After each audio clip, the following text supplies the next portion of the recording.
जो सेगमेंट्स हैं उसमें हम लोग चर्चा कर रहे हैं। पॉलिटिकली हम लोगों ने बहुत सारी बातें की, लेकिन थोड़ा सा आप लोगों ने हरियाणा की संस्कृति, हरियाणा के कल्चर के बारे में जाना। और जो मेहमान अभी इसके पहले थे वो बता रहे थे कि जो कंट्रीब्यूशन है उनका हरियाणा की कला को आगे बढ़ाने का, वो किस प्रकार का रहा। और अगले सत्र की ओर हम बढ़ेंगे और ये सत्र भी बेहद महत्वपूर्ण है। इसमें कई ऐसे अहम विषय हैं जिस पर चर्चा करेंगे। थोड़ा पॉलिटिकल सत्र, क्योंकि सरकार के जो 9 साल पूरे हुए हैं उसमें विपक्ष की जो भूमिका है वो कैसी है, और 9 साल पे जो विपक्ष के सवाल हैं उस पर हम चर्चा करेंगे। तो खास मेहमान जो जुड़ेंगे, पहले उनका परिचय आपके साथ करवाते हैं। सुशील गुप्ता जी, आप प्रदेश अध्यक्ष हमारे साथ मौजूद हैं। बहुत स्वागत है सुशील जी आपका, आप मंच पर आइए और जोरदार तालियों के साथ आप स्वागत करें सुशील जी का। और कांग्रेस के प्रदेश अध्यक्ष उदय भान जी इस सत्र में हमको ज्वाइन कर रहे हैं। उदय भान जी आप भी मंच पर आइए, बहुत स्वागत आपका। और इस सत्र को आगे बढ़ाएंगी मेरी सहयोगी साक्षी। तो चर्चा होगी सरकार के 9 साल और विपक्ष के सवाल पर। Sakshi, over to you. Thank you so much. बहुत बहुत स्वागत है आम आदमी पार्टी के प्रदेश अध्यक्ष सुशील गुप्ता जी आपका, और उदय भान जी जो कि कांग्रेस के प्रदेश अध्यक्ष हैं। सर आपका भी कैपिटल डायलॉग में, द सिटी ब्यूटीफुल राजधानी चंडीगढ़ में स्वागत है। सबसे पहले बीजेपी का, जेजेपी का विपक्ष की भूमिका ज्यादा महत्वपूर्ण है सर। विपक्ष आवाज उठाएगा तो अपने आप सरकार के कान खुल जाते हैं। सबसे पहले अगर बात करेंगे, क्योंकि आजकल विपक्ष और जो इंडिया गठबंधन है उसकी चर्चा सरकार से भी ज्यादा हो रही है, और इंडिया गठबंधन के 2 ऐसे दल जिनके 2 बड़े पॉलिटिशियंस को हम एक साथ अपने कैपिटल डायलॉग के मंच पर तो ले आए हैं, लेकिन सवाल यह है कि क्या इंडिया गठबंधन में ये दोनों दल साथ आ पाएंगे? सुशील गुप्ता जी। देखिए, आजादी के 76 साल बाद लोगों के दिमाग में एक सवाल आने लगा कि इस देश की संस्थाओं में लोकतंत्र बचेगा क्या। आज हर व्यापारी, जो छोटे से छोटा व्यापारी है, जीएसटी को भी ईडी के अंदर ले आए। कोई बोला तो भाई कहाँ जाएंगे। संसद में जो आवाज उठाते हैं सांसद, चाहे संजय सिंह जी हो, उनको जेल के अंदर बंद कर दिया जाता है। एक सांसद की एक दिन पहले बिना उसकी आवाज सुने, बिना उसका रिप्लाई सुने, सदन के अंदर से उसको निष्कासित कर दिया जाता है कि आपकी सदस्यता खत्म।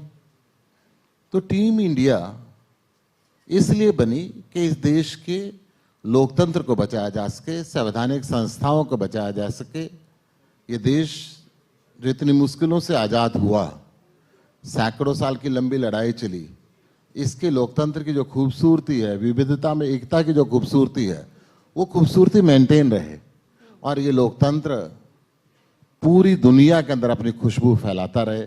इस पे कहीं ऐसा ना लगे कि हिंदुस्तान के लोकतंत्र पे अंकुश लग गया। बिल्कुल। उदय भान जी, जैसे आज यहाँ मंच पर आप एक साथ इकट्ठे हुए हैं, क्या राजनीतिक मंच पर भी एक साथ इकट्ठे आपको देख पाएंगे? बिल्कुल देख पाएंगे।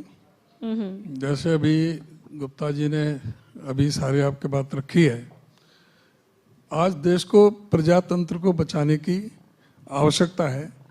जिस तरह से संवैधानिक संस्थाओं का दुरुपयोग हो रहा है, जिस तरह से पब्लिक सेक्टर के एक एक दायरे को बेचा जा रहा है, जिस तरह से देश को पूरी तरह से कर्ज के जाल में फंसा करके रख दिया है, अर्थव्यवस्था पूरी तरह से चौपट हो चुकी है। आज जिस तरह के हालात महंगाई का, बेरोजगारी का देश में हैं, उस तरफ से ध्यान उठा करके लोगों को दूसरी तरफ जो डाइवर्ट करके एक नफरत का बाजार खड़ा करके लोगों को मूल मुद्दों से हट करके जो राजनीति चल रही है, उनके लिए ये आवश्यक है कि सभी जो इंडिया गठबंधन के जो साथी जुड़े हैं, जो भी नेता जुड़े हैं, वो एकजुट होकर के इस सरकार से लोहा लें। लेकिन उदय भान जी, भारतीय जनता पार्टी तो यही कहती है कि इसका जो मकसद है, आप कह रहे हैं कि प्रजातंत्र को बचाना है, लेकिन वो कहते हैं कि इसका मकसद भारतीय जनता पार्टी को हराना है। भारतीय जनता पार्टी हारेगी तभी लोकतंत्र बचेगा, जो परिस्थितियां इस समय है। क्योंकि भारतीय जनता पार्टी की नहीं, अब तो एक व्यक्ति विशेष की सरकार है। बीजेपी की सरकार नहीं बोलते, मोदी की सरकार बोलते।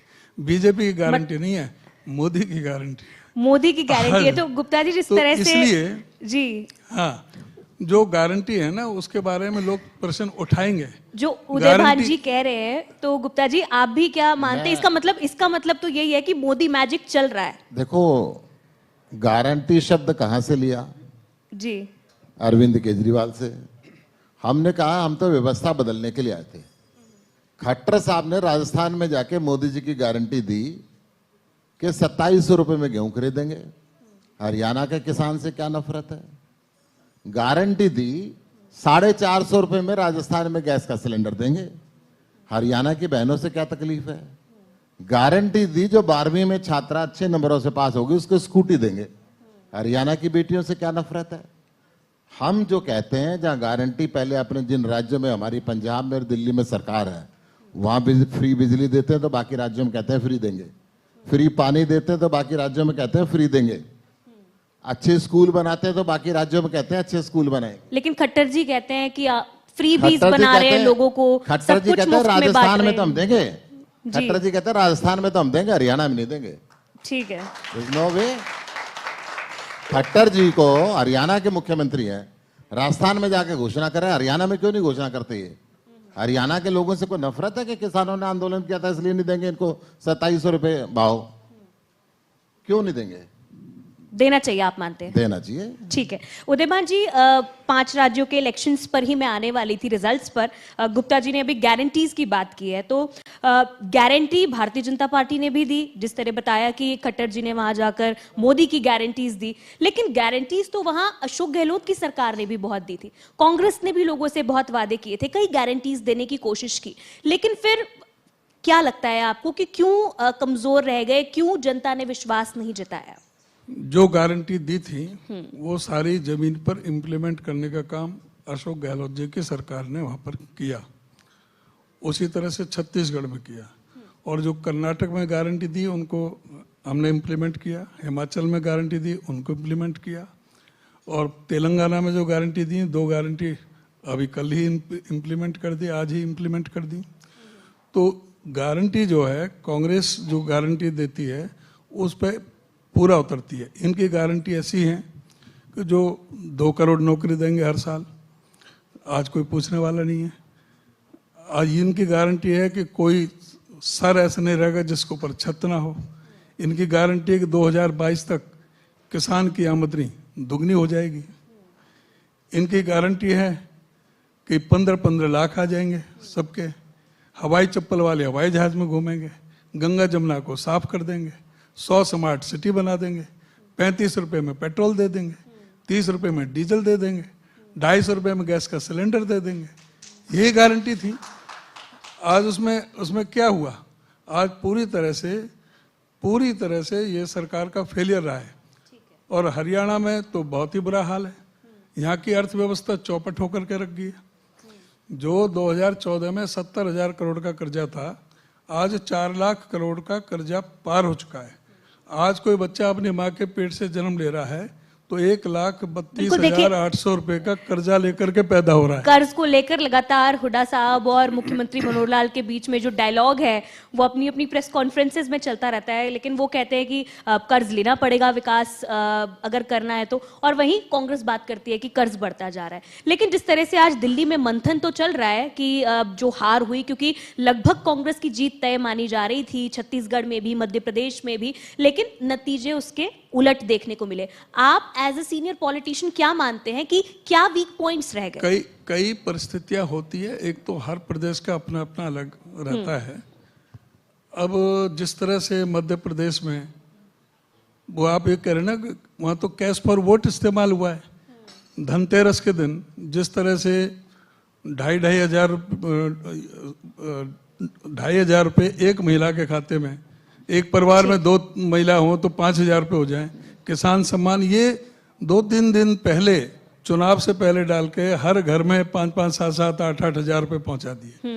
ये इस तरह का। और दूसरा जो धार्मिक उन्माद बढ़ाने का जो काम किया उसका ये परिणाम निकला। लेकिन कांग्रेस पार्टी के फिर भी 40% वोट लिए ठीक है। कोई कम नहीं थे, 2% आप का कह रहे फर्क हैं वोट रहा परसेंटेज राजस्थान बढ़ा है, में। लेकिन साथ ही आप भारतीय जनता पार्टी पे एक बड़ा आरोप भी लगा रहे हैं। सुशील गुप्ता जी, 5 राज्यों के इलेक्शन रिजल्ट्स की हम बात कर रहे हैं। आम आदमी पार्टी भी अपने आप को एक नेशनल पार्टी के रूप में प्रोजेक्ट करती है, लेकिन इन 5 राज्यों के परिणामों में आम आदमी पार्टी की जो स्थिति रही उसे आप कैसे आंकते हैं, और क्या कोई रिव्यू चल रहा है पार्टी में रिजल्ट्स को लेकर? आम आदमी पार्टी उन राज्यों में इलेक्शन की तैयारी कर रही थी और हमेशा कांग्रेस की तरफ से एक बात रहती थी कि भाई ये आम आदमी पार्टी वाले आते हैं, इसकी वजह से हम हार जाते हैं।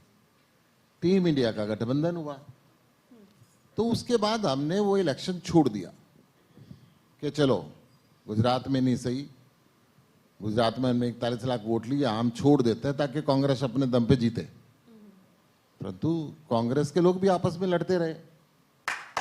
तो स्थिति, जब तक परिवार मजबूत नहीं होगा, जब तक एक होकर लड़ाई नहीं लड़ी जाएगी, तो लड़ाई को जीतना बड़ा मुश्किल काम होता है। ठीक है। कांग्रेस के नेता, अगर मैं राजस्थान में बात करूं 2 नेता अलग थे, मध्य प्रदेश में बात करूं तो 2 नेता अलग थे, हरियाणा में बात करूं तो 4 नेता अलग हैं। तो अगर पब्लिक के बीच के अंदर जाना है तो एक होके जाना पड़ेगा। पब्लिक तब उसको रिस्पेक्ट करती है, पब्लिक आगे बढ़ती है। अगर एक नेता ने बात की, दूसरा नेता उस बात को काटता रहे, तो पब्लिक का विश्वास कहीं ना कहीं कम हो जाता है। ये आत्म मंथन की जरूरत है। मेरा ये आरोप नहीं है, परंतु ये आत्म मंथन की जरूरत है हर पार्टी को। चलिए, गुटबाजी पर जवाब लेंगे उदयभान जी से, लेकिन गुप्ता जी, जो परिणाम आए हैं उससे आपको क्या लगता है कि हरियाणा में भी बीजेपी की हवा बनेगी? हरियाणा के लोगों को अब बीजेपी से नफरत हो चुकी है। मुझे एक सरकारी डिपार्टमेंट बताओ जिसके कर्मचारी अधिकारी हड़ताल पे ना गए हों। आज भी डॉक्टर हड़ताल पे हैं, निगम के कर्मचारी हड़ताल पे हैं, आशा वर्कर हड़ताल पे गए। पहलवानों को, बहन बेटियों को अपनी अस्मिता बचाने के लिए, एफआईआर लिखवाने के लिए जंतर मंतर पे धरना देना पड़ता है। स्कूल में प्रिंसिपल बेटियों के साथ छेड़छाड़ करते हैं, तब वो कहीं जाके प्रेस में बात करती हैं, तब जाके वो एफआईआर लिखी जाती है। आज नशा हरियाणा के अंदर इतना फैलता जा रहा है कि हरियाणा नशे में नंबर 1 बढ़ चुका है। 3278 मौत नशे के कारण सुसाइड करने पे 21-22 के अंदर हुई है। एनसीआरबी का डाटा, मेरा नहीं है। और चिट्टे का नशा, इंजेक्शन लेके नशा लेते हैं। हरियाणा में जिस भी जगह जाएं, गांव में एकांत की जगह पे सिरिंजें पड़ी हुई मिलती हैं कि नशा लिया गया है। क्यों? क्योंकि बेरोजगारी नंबर 1 है, पैसा मिलता नहीं। अब पैसा नहीं मिलता तो युवक क्या करे? या तो नशे के रास्ते पे चलता है, या अपराध के रास्ते पे चलता है, या डिप्रेशन के रास्ते पे चलता है। नशा पूरा फैल चुका है। अपराध हरियाणा में सबसे ज्यादा हो रहा है। कहते हैं शार्प शूटर हरियाणा में सबसे सस्ते मिलते हैं। हरियाणा के अंदर सरेआम गोली मार दी जाती है। हरियाणा का व्यापारी नई इंडस्ट्री, नई दुकान खोलना चाहता है, परंतु डरता है कि भाई यहाँ पे लूट लिया जाएगा। कानून की व्यवस्था का राज नहीं है। और 2-3 बार ऐसा वक्त भी आया कि सरकार राज धर्म निभाना भूल गई। लोगों ने पलायन की बात सोची, कौन कौन से आंदोलन कहेंगे उसको, जो भी कहेंगे, सामाजिक तौर पे ये जो बातें हुई हैं, इसको कहीं ना कहीं हरियाणा सरकार को सोचना पड़ेगा कि अब लोग जाति और धर्म के झूठ के अंदर बहकने वाले नहीं हैं। ठीक है। उदयभान जी, जिस तरह से अभी सुशील गुप्ता जी ने जिक्र किया था गुटबाजी का, आरोप लगा रहे हैं कि कांग्रेस के नेता जो हैं वो अलग अलग चलते हैं, एक साथ आत्ममंथन की सलाह दे रहे हैं कांग्रेस को। नहीं, कांग्रेस में गुटबाजी नहीं है, मिलकर के चले थे। गुटबाजी तो आप लोग भारतीय जनता पार्टी की तरफ देखना चाहिए कि भाई चौधरी बीरेंद्र सिंह क्या कहते हैं, मुख्यमंत्री जी के बारे में राविंदर जी सिंह क्या कहते हैं, अरविंद शर्मा जी क्या कहते हैं। और तो और आप हरियाणा में आप देखो कि मंत्रालय में मंत्री में किस तरह से कैबिनेट मंत्री, स्वास्थ्य मंत्री और मुख्यमंत्री में संवाद नहीं है। किस तरह से हरियाणा में 5 अक्टूबर के बाद में संवाद तो वो कर रहे हैं, कोई संवाद नहीं है। अभी फॉर्मेलिटी पूरी की गई कल, बाकी और कोई संवाद नहीं है। और ये किस तरह से ये चल रहा है कि 5 अक्टूबर के बाद कोई पूरा स्वास्थ्य विभाग ही पैरालाइज कर दिया। खुद मुख्यमंत्री के जो कार्यालय के जो अधिकारी हैं, उन्होंने जो मंत्री को बाईपास करके जिस तरह से मीटिंगें ली, जी सभी हेल्थ डिपार्टमेंट की, उसमें खुद सीएमओ ऑफिस के अधिकारी ने कहा कि भाई स्वास्थ्य मंत्रालय का बंटाधार हो गया है। और जब एक मुख्यमंत्री कार्यालय का अधिकारी कह रहा है 2 महीने से स्वास्थ्य मंत्री फाइलों को हाथ नहीं लगा रहे, उसके लिए सफर सारी जनता हो रही है। ठीक है, किस तरह से जो ये सरकार में बैठे हुए हैं मंत्री अपनी बेइज्जती करा करके कि भाई कोई उनको उनका विभाग का कोई अधिकारी नहीं पूछ रहा, वो किसी को सस्पेंड करने की बात करते हैं। उसी तरह से गृह मंत्री के रूप में कि इस एसपी को सस्पेंड कर दो, इसको डीएसपी को कर दो, कोई उनकी मानता नहीं, कोई उनके पूछता नहीं, अपने आप ही स्वयंभू बन करके वो ठीक है आदेश देवान करते जी, हैं। आपकी ये बात ले ली, लेकिन आपकी ये बात ले ली, जहरीली शराब का कारखाना उनके नाक के नीचे चल रहा ठीक है। है, बगैर पुलिस की मदद के होता क्या। एक्साइज मिनिस्टर जो खुद डिप्टी सीएम है, और वो तो कांग्रेस जिस तरह से- विधानसभा सत्र में, शीतकालीन सत्र में ये और मुद्दा उठा सारे रही है। चीज, हाँ सारे चीज उठेंगे। ठीक है। शिक्षा विभाग का किस तरह से बंटाधार कर दिया इन्होंने। शिक्षा में क्यों 5 लाख रुपए हाईकोर्ट ने जुर्माना किया कि जो भी जो मूलभूत जो ढांचा चाहिए वो इसमें इनके पास नहीं है।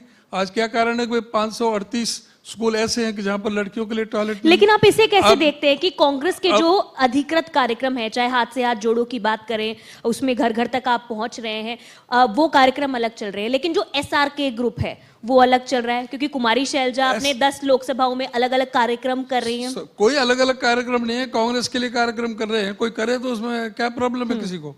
ठीक है, किसी को कोई प्रॉब्लम नहीं है, पार्टी के कोई विरोधी काम लेकिन कर वो रहे हैं। हमेशा ये आरोप किसी लगाते हैं नेता कि के कांग्रेस के कार्यक्रमों कोई का किसी के न्योता नहीं नेता दिया के खिलाफ जाता। कोई बयानबाजी नहीं है। किरण अपना अपना चौधरी, काम कर रहे कुमारी हैं सभी। शैलजा, वो कहते हैं न्योता नहीं मिलता कांग्रेस के कार्यक्रमों का। बिल्कुल किसी तरह का कोई आपस में मतभेद नहीं, जो अपने प्रोग्राम को तो कोई भी कर सकते हैं। अब जो हमारे विधानसभा लेवल के या जिला वर्कर मीटिंग है वो तो पीसीसी का काम है, सीएलपी का काम है। ठीक है, जो वो एआईसीसी के जनरल सेक्रेटरी हैं, उनको दूसरे प्रदेशों का इंचार्ज प्रभारी बना रखा है, वो वहाँ भी काम कर रही हैं। यहाँ जो मौका मिलता है उनको, जब भी समय मिलता है, यहाँ भी वो पार्टी के लिए काम कर रही हैं। तो सब कांग्रेस पार्टी के लिए सब एकजुट हैं।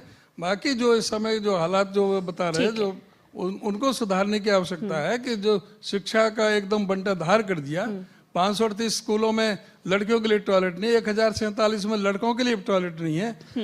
आज 131 ऐसे स्कूलों पर तो, जिनमें क्योंकि पीने का पानी हमेशा नहीं है। हरियाणा के स्कूलों का जो कंपैरिजन है, आम आदमी पार्टी उसे दिल्ली के स्कूलों से करती है। 48 स्कूल मर्ज कर दिए, 498 स्कूल बंद कर दिए। उस स्कूलों में, सरकारी स्कूलों में कौन पढ़ते हैं?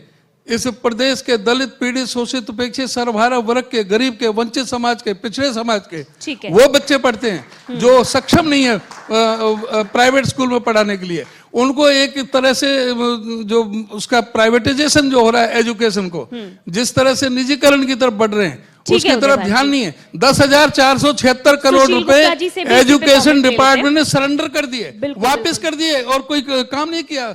86 आम आदमी पार्टी क्योंकि हमेशा ये कहती है कि दिल्ली के स्कूल्स जो हैं वो हरियाणा के स्कूल्स के लिए मॉडल होने चाहिए। हालांकि जो देवान जी कह रहे हैं कि एफिडेविट मांगा था हाईकोर्ट ने, सरकार ने एफिडेविट दिया भी था, लेकिन अब जो लेटेस्ट स्टेटमेंट शिक्षा मंत्री का आया, उन्होंने ये कहा है कि बस कुछ स्कूल्स में रूम्स बनाने रहते हैं, लेकिन बाकी जो टॉयलेट्स का काम था, बिजली का काम था, वो सब हमने, पीने के पानी की जो सुविधाएं नहीं थी वो हमने पूरी कर दी है, वो जीरो हो गया है, वो कह रहे हैं। ये शिक्षा मंत्री जी ना हाईकोर्ट में एफिडेविट कुछ और देते हैं और जनता के बीच में एफिडेविट कुछ और देते हैं। मतलब जनता के बीच में कहते हैं हमने पूरा कर दिया।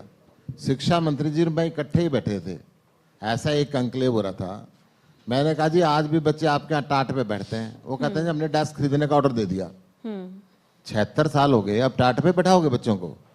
शर्म की बात है। ये डाटा उदय भांजी ने बोला है ना, ये हाईकोर्ट का डाटा है, मैं भी इसको लिख के लाया हूँ। 30,000 से ज्यादा शिक्षकों के पद खाली हैं, 506 फाइलें लंबित हैं जो स्कूलों के सुधरने की जरूरत थी।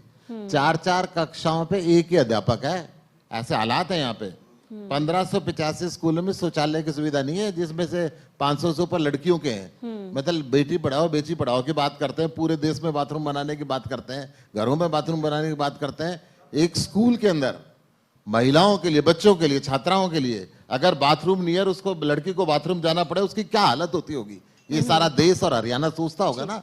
शिक्षा मंत्री जी को शर्म नहीं आती कि 3 दिन के अंदर उन्होंने बाथरूम बना दिए। 3 दिन पहले हाईकोर्ट के अंदर एफिडेविट दिया और अब कहते हैं जी सारी चीजें ठीक है। हाईकोर्ट के अंदर एफिडेविट दोबारा दे दीजिए, हमने सारी चीज सुधार दी।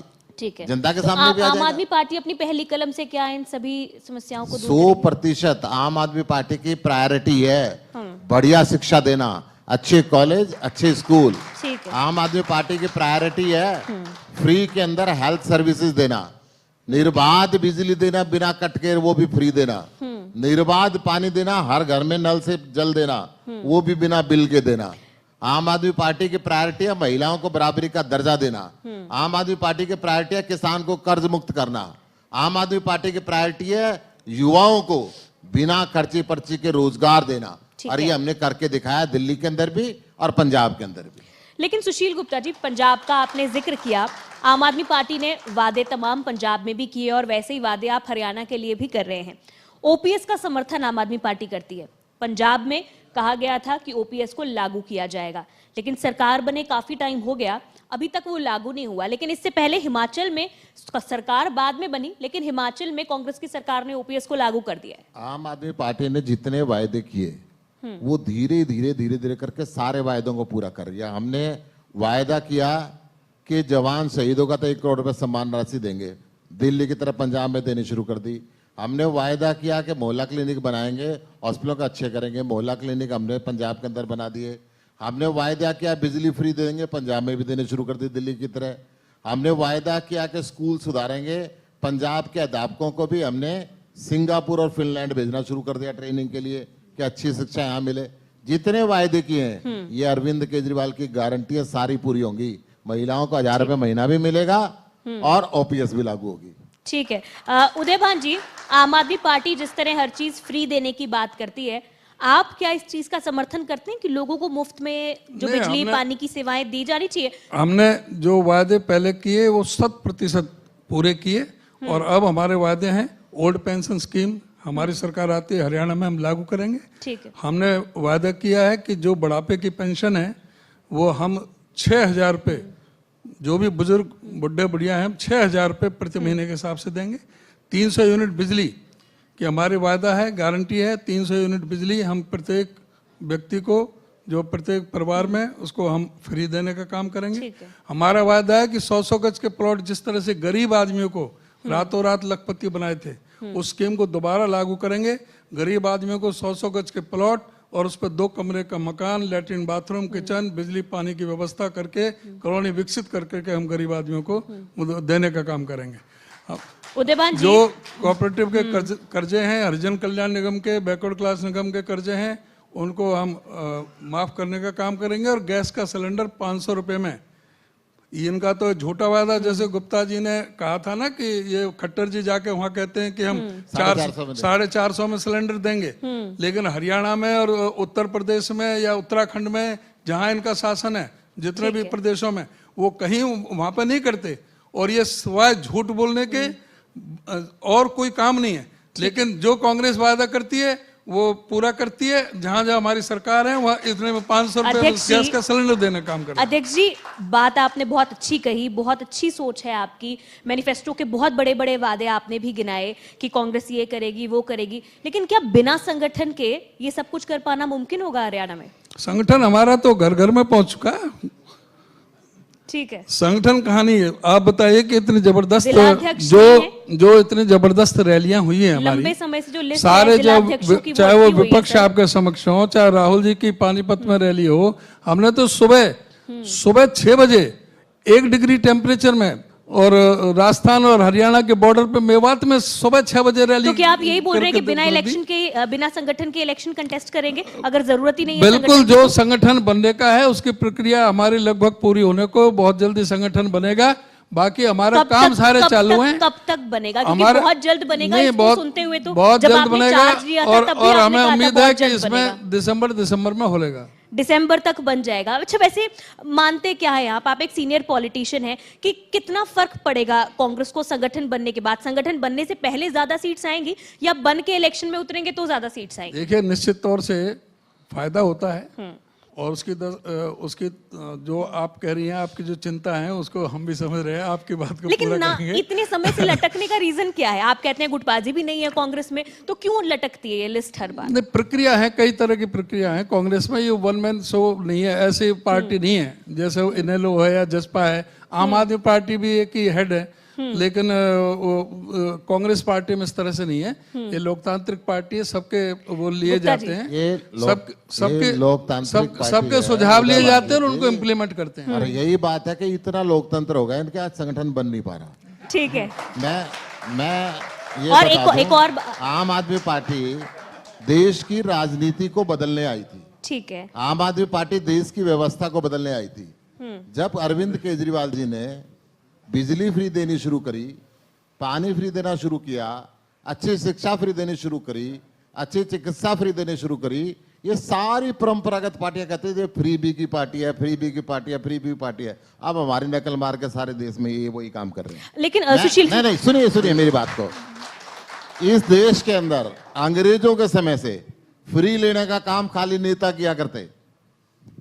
उनको बिजली फ्री थी, उनको 60 हवाई जहाज की यात्रा फ्री थी, उनको मकान फ्री था, उनको 100 रुपए में गेस्ट हाउस फ्री था। अरविंद केजरीवाल ने कहा कि नेताओं को नहीं, ये आम आदमी को मिलना चाहिए, और आम आदमी पार्टी को देना शुरू किया। आज देश का प्रधानमंत्री भी अरविंद केजरीवाल की गारंटी शब्द की नकल मार के गारंटी दे रहा है, और वो फ्री भी भूल गया। अब मैं तो सिर्फ एक बात ये बता रहा हूं, आम आदमी पार्टी अनुशासित पार्टी है। हमने संगठन हरियाणा में बनाना शुरू किया, राज्य स्तर का बनाया, लोकसभा स्तर का बनाया, जिला स्तर का बनाया, ब्लॉक स्तर का बनाया, सर्कल स्तर का बनाया, गांव स्तर का बनाया। 1.5 लाख पदाधिकारी बनाए हमने हरियाणा के अंदर। उदयभान जी, छोटा सा कमेंट आप, फिर मैं दोबारा सवाल करूंगी। आपने चर्चा का रुख ही मोड़ दिया जी। जो बात कहाँ चल रही थी आप दूसरी जगह लेकर चली गई। लेकिन सुनिए, लेकिन मैं इतना जब इन्होंने छेड़ दिया, हाँ, तो मैं ये अवश्य कहना बात चाहूंगा, तो संगठन की चल रही है। मैं वो संगठन कितना मजबूत संगठन है, इतना है कि जहाँ चुनाव हुए ना, वो नोटा से भी कम वोट मिले हैं आम आदमी पार्टी। जी। इसका बात पूरी होने दो, अब मैंने टोका नहीं बीच में। हरियाणा में कमेंट ले लीजिए। हरियाणा में 90 के 90 विधानसभाओं में कोई ऐसा विधानसभा नहीं जहाँ पे जमानत बची हो। और अभी हिसार में, आदमपुर में चुनाव हुआ था, दोनों मुख्यमंत्री और सारा संगठन आम आदमी पार्टी को सारे पदाधिकारी वहां थे, 2.9% वोट आई थी। ठीक है। ये परफॉर्मेंस है। तो अब जो है ना आवश्यक है अब जो है ना, अब हमारे जो नेशनल लीडर हैं वो गठबंधन की तरफ जा रहे हैं, एक दूसरे की तरफ ना करके। आप हमें भारतीय जनता पार्टी और जो जेजेपी की सरकार है उसके बारे में पूछो। ठीक है। गुप्ता जी, मैं इस चीज पे आने वाली थी। आपने गलत मोड़ दे दिया। मैं इस सवाल पे आने वाली थी और वो उदयभान जी ने छेड़ दिया, क्योंकि हुड्डा साहब से जब भी पूछा जाता है कि अगर गठबंधन में लोकसभा चुनाव अगर लड़ा जाता है, तो ये उनसे जब भी पूछा जाता है कि क्या आम आदमी पार्टी के साथ कितनी सीट शेयरिंग होगी या कितनी सीट्स जो हैं वो मांगी गई है, तो वो हमेशा एक हल्के लहजे में कह देते हैं कि आदमपुर का चुनाव देख लो, वहां पर जमानत जब्त हुई थी आम आदमी पार्टी की। कैसे देखते हैं आप इन स्टेटमेंट्स को? देखिए, हुड्डा साहब के स्टेटमेंट को सीरियस इसलिए नहीं मान सकते। वो कहते हैं 4 मुख्यमंत्री बनाएंगे, एसआर के ग्रुप कहता है किससे बात हुई भाई? हाँ, हाईकमांड की तो बात ही नहीं है। वो तो अध्यक्ष जी को भी नहीं पता था। क्योंकि ये गठबंधन की बात चल रही है, मैं ज्यादा खोलना नहीं चाहूंगा, पर्दे खोलने के लिए बहुत है। परंतु मेरी बात समझो, मैं तो ये कह रहा हूं जी, हम तो राजनीति को बदलने आए थे और राजनीति को हमने बदला। ठीक है। और अब पूरे देश में स्कूल की बात होने लगी, हेल्थ की बात होने लगी, बिजली की बात होने लगी, पानी की बात होने लगी। ये जो धर्म और जाति की राजनीति है, इसका चक्कर अब हरियाणा में नहीं चलने वाला। ठीक है। हरियाणा के लोग काम की राजनीति को मानते हैं। एक मिनट उदयभान जी, सीट शेयरिंग की हमेशा बात आती है, जो मैंने आपसे सवाल पूछा, हमेशा कांग्रेस से, हुड्डा साहब से ये सवाल पूछा जाता है। आज आप ही क्लियर कर दीजिए कि क्या ये सीट शेयरिंग का कोई मसला है, कोई टेबल पर बैठकर बातचीत हुई है कि अगर गठबंधन होता है तो आम आदमी पार्टी को कितनी सीट मिलेंगी 10 लोकसभा सीटों में से? आज तक पूरे देश की लोकसभा के लिए टीम इंडिया ने सीट शेयरिंग पे अभी तक कोई बात नहीं करी है। ठीक है। आपस में बैठेंगे, बात करेंगे, कमेटियां बनी हुई है, वक्त है, वक्त कितनी के साथ सारी चीजें हल होंगी। कितनी सीट से आपको लगता है कि आम आदमी पार्टी को हरियाणा में मिलनी अगर चाहिए? मेरे से बात करोगे तो बराबरी का होना चाहिए। हमारा संगठन ज्यादा मजबूत है, गांव तक है, आधा आधा हिस्सा कांग्रेस के साथ बराबरी। उदयभान जी, ऐसा है कि जो इंडिया गठबंधन के हमारे जो बड़े नेता हैं, वही तय करेंगे। वो बैठ करके, जो कोऑर्डिनेशन कमेटी बनी हुई है, बैठ करके टेबल पे बात करेंगे, जो क्राइटेरिया कोई बनेगा, टेबल पर बात करेंगे, अपने अपने दावे पेश करेंगे, उसमें डिसीजन होंगे, जिसको जो जहां पर जिसका जो अधिकार है वो उसको अधिकार मिलेगा। ठीक है। आज जरूरत है भारतीय जनता पार्टी के कुशासन को उखाड़ फेंकने के लिए। आज जिस तरह से जो सामाजिक सुरक्षा सूचकांक में आज हरियाणा को सबसे असुरक्षित प्रदेश क्यों बताया गया है, आज क्या कारण है कि जो अपराध में डबल हो गया है, ठीक है। आज क्या कारण है कि बेरोजगारी में जो 2014 में जो इनका रामेश्वर तेली जो केंद्रीय श्रम राज्य मंत्री हैं, उन्होंने भी अपने जवाब में बताया कि जो 2.9% थी वो बढ़ करके आज 9% पर बेरोजगारी की दर 3 गुना क्यों हरियाणा में बढ़ चुकी है। ठीक है। आज क्या कारण है कि हरियाणा में 33 बार पर्चे लीक हुए हैं। आज क्या कारण है कि जब जो staff selection commission, public service commission के सारे कि पीपीपी के आंकड़ों के अलावा सिर्फ 6% बेरोजगारी है हरियाणा। पीपीपी के आंकड़ों के मुताबिक 9,60,000 लोगों के हथियार बना करके पेंशन, गरीब लोगों के राशन कार्ड काटने का महापाप इस सरकार ने किया है। पीपीपी को पहचान पत्र बना करके 5.25 लाख बुजुर्गों की पेंशन काटने का महापाप इस सरकार ने किया है। लेकिन जिन सीएमआई के आंकड़ों को आप कोट करते हैं, कांग्रेस जिन्हें कोट करती है, वो तो ये भी आरोप लगाते हैं कि उसका सैंपल बहुत छोटा होता है या उस जगह से सैंपल लिया जाता है जहां पर बेरोजगारी बहुत ज्यादा है, और उसके जो ओनर हैं उसे भी कोई कांग्रेस का लीडर बताते हैं। क्या केंद्र सरकार का जो श्रम राज्य मंत्री है रामेश्वर तेली, जो लोकसभा के राज्यसभा के पटल पर जो उन्होंने जो आंकड़े रखे हैं हरियाणा के, क्या वो गलत हैं? आप भारतीय जनता पार्टी से पूछो कि क्या रामेश्वर तेली गलत बयानी कर रहे हैं, वहां पर संसद को गुमराह करने का काम कर रहे हैं। संसद में, राज्यसभा में गुप्ता जी भी हैं, इनको भी ये भी इसके साक्षी हो सकते हैं, ये भी होंगे वहां। उसमें 9% बताया, 2.9 से बढ़ के 3 टाइम बेरोजगारी की दर बढ़ी है। यूपी में इन आंकड़ों को खुद यूपी में खुद बीजेपी इन आंकड़ों को कोट करती है, लेकिन हरियाणा में नहीं मानती। देखिए, एनसीआरबी के डाटा तो इन्हीं का है। एनसीआरबी ने 3 दिन पहले डाटा रिलीज किया है कि हरियाणा के अंदर आत्महत्या के रेट नशे के कारण सबसे ज्यादा है। नशे के कारण 3278 लोगों ने 21-22 के अंदर आत्महत्या की। अब कारण क्या है कि हरियाणा में 3 किस्म की दिक्कतें हो रही हैं। एक तो नशा बढ़ रहा है, एक अपराधी बढ़ रहे हैं, और एक जमीन बेच के इलीगल तरीके से विदेश में जाना शुरू हो गया। उसका तीनों का कारण है कि बेरोजगारी यहां पे सबसे ज्यादा है। जब मनुष्य को रोजगार नहीं मिलता तो वो नशे का सहारा लेता है। नशा थोड़ा बहुत कर लिया, उनकी जो आय है 60% लोगों की 1 लाख रुपए साल से कम है जिन्होंने सुसाइड की है। इसका मतलब वो गरीब है, घर में खाना नहीं मिला, सरकार ने रोजगार नहीं दिया, या तो जमीन बेच के विदेश में भाग रहा है कि भाई रोजगार मिल जाएगा, या वो नशे में चला गया, या अपराध की दुनिया में चला गया, चलो भाई गोली मारो और पैसे लो। तो हरियाणा के अंदर ये व्यवस्था सारी के सारी बेरोजगारी की वजह से हुई है। अच्छा, सरकार का रोजगार की तरफ कोई इंटरेस्ट नहीं है। उदय बांझे ने जो आंकड़े दिए वो ठीक दिए।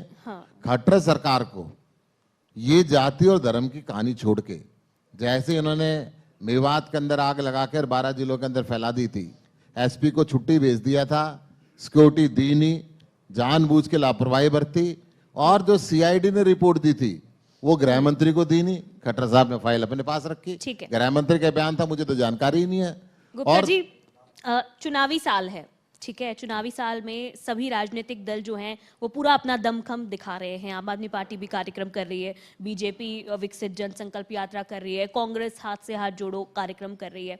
लेकिन इसमें क्योंकि कांग्रेस, मैं पूछूंगी उदय भान जी से भी, कांग्रेस ने तो ऑफिशियली कहें या अनऑफिशियली कहें हुड्डा साहब को अपना फेस जो है वो प्रोजेक्ट किया है।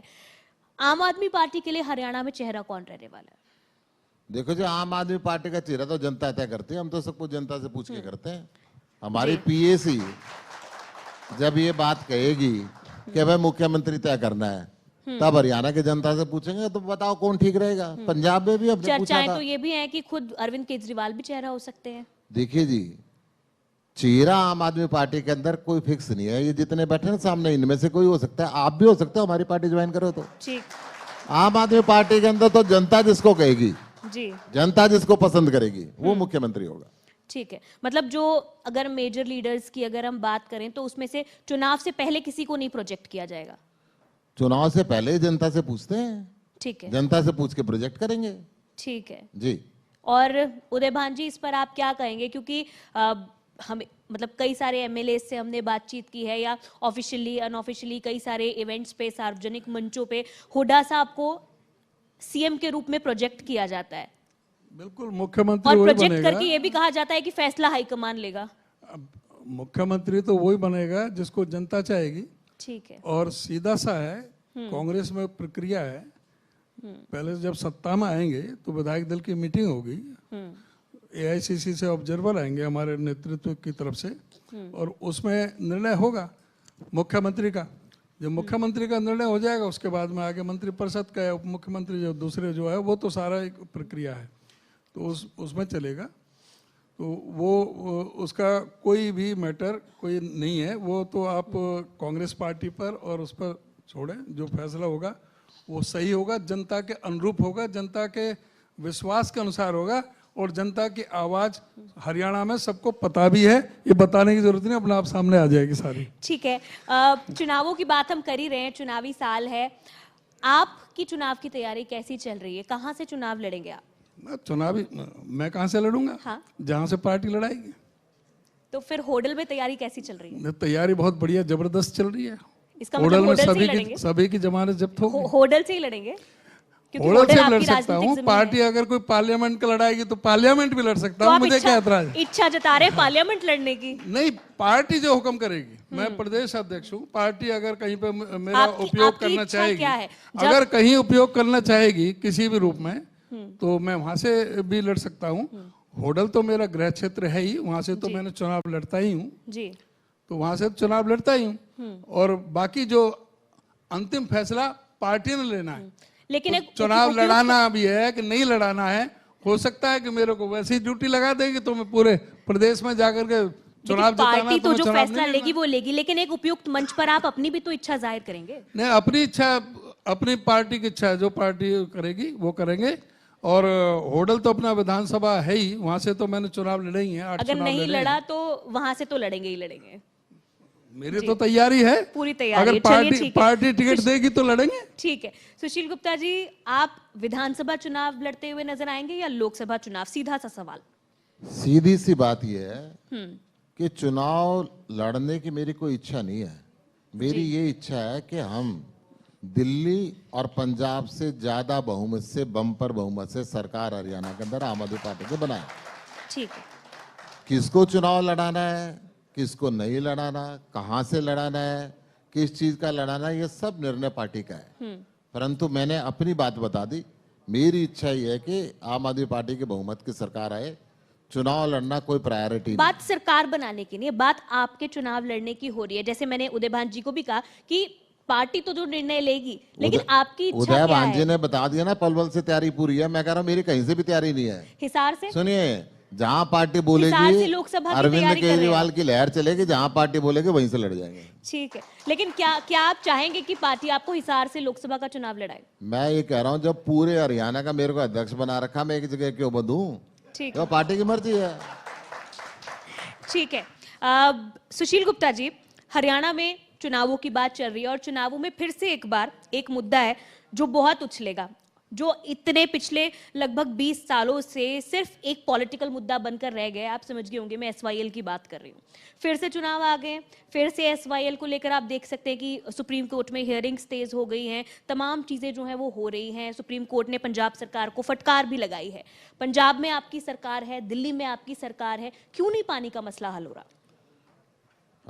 मैं 2 मिनट लूंगा इस पे, आप शांति से सुने। 55 साल से ये मुद्दा चल रहा है।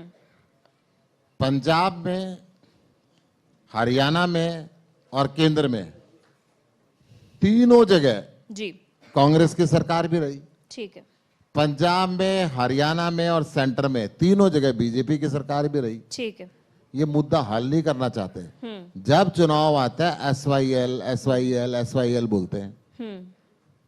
जब 2014 के अंदर मोदी जी ने चुनाव लड़ा था, रेवाड़ी के अंदर इन्होंने एक भाषण दिया था जी, कि अंतर्राष्ट्रीय संधि के हिसाब से 65% पानी हिंदुस्तान का बह के पाकिस्तान के अंदर जा रहा है।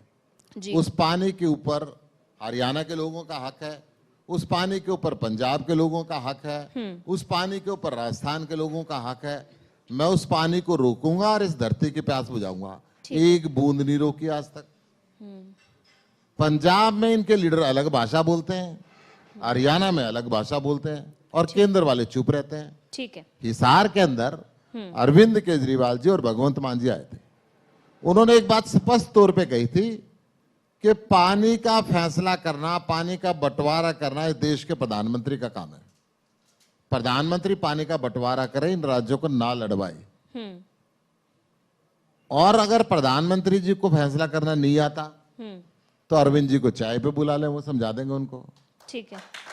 प्रधानमंत्री जी ने ना फैसला किया, ना चाय पे बुलाया, ना सलाह ली। ठीक है। अब सुप्रीम कोर्ट के अंदर मुकदमा गया। ठीक है। सुप्रीम कोर्ट ने, लेकिन पंजाब तो मैं वही साफ कह ये रहा हूं, कह रहा है ना सुनिए, कि सुनिए। पानी है ही नहीं, तो यहाँ बात ही खत्म मैं हो जाती वही है कह कि रहा हम पानी दे ही हूं, मैं नहीं आपको सकते। यही कह रहा हूं। पानी पंजाब ने नहीं देना, पानी भाखड़ा नहर बांध, निर्माण क्यों पानी नहीं कर भाखड़ा बांध से आना है। सुनो मेरी बात को, अब सुनो तो पूरी, शांति तो रखो। मैं तो यही कह रहा हूं कि पानी का बंटवारा करना प्रधानमंत्री जी का काम है। अब प्रधानमंत्री जी को पंजाब में 13 लोकसभा की दिखती है, हरियाणा में 10 दिखती है, वो अपनी मुंह को बंद करके रखते हैं। मैं कह रहा हूं वो बंटवारा कर क्यों नहीं देते? ठीक। ये पूरा राज्य हरियाणा और पंजाब किसान आंदोलन के दौरान इनका भाईचारा बना। ठीक है। ये सारी पार्टी मिलके चाहती है इस भाईचारे को खत्म करें। ये पानी नहीं चाहती, ये लड़ाई चाहती है। ठीक है, मैं ये सुशील कह रहा हूं गुप्ता कि पानी का बंटवारा करना, समय की थोड़ी कमी है।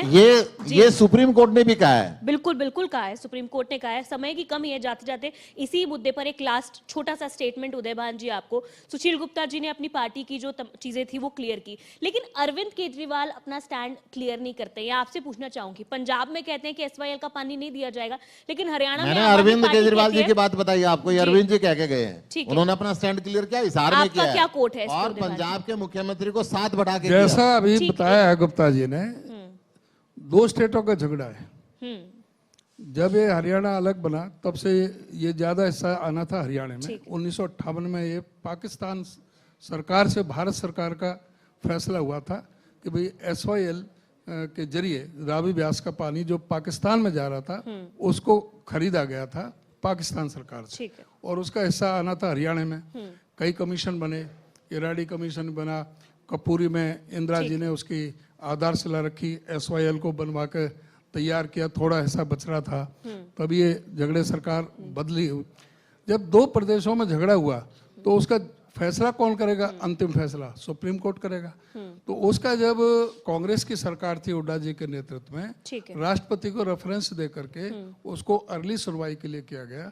2016 में सुप्रीम कोर्ट का फैसला आया।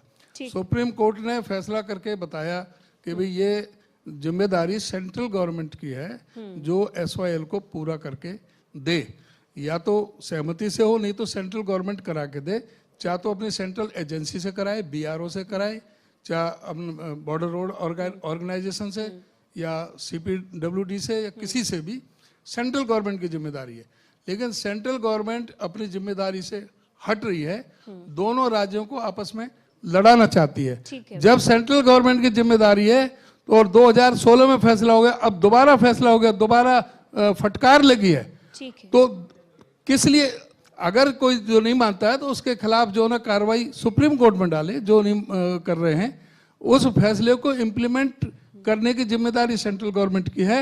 उसको सेंट्रल गवर्नमेंट को तुरंत उसको करना चाहिए। ठीक है। और ये 2 मुही बात नहीं होनी चाहिए। वो अभी ठीक है, भारतीय चलिए, जनता बहुत पार्टी को- बहुत बहुत शुक्रिया उदयभान जी और सुशील गुप्ता जी, हमारे साथ 2 खास मेहमान जुड़े आज के कैपिटल डायलॉग के मंच पर। ये एक एंडलेस टॉपिक है और इस पर चर्चा और इसे कम समय में समा पाना बहुत मुश्किल है, शायद इसीलिए ये हमेशा से एक पॉलिटिकल एजेंडा बनकर रह गया। आप दोनों ही बेहद खास मेहमानों का बहुत शुक्रिया। उम्मीद करते हैं हम कि आप दोनों की ही पार्टी जो है एक मजबूत विपक्ष की भूमिका जो है वो देश और प्रदेश में निभाएगी। बहुत शुक्रिया आज के कार्यक्रम में। सरकार- बहुत बहुत विपक्ष धन्यवाद। की नहीं। और डेली गार्जियन को और जो नया एडिशन Thank जो you, किया है thank you उसके लिए बहुत बहुत शुभकामनाएं। Thank you so much.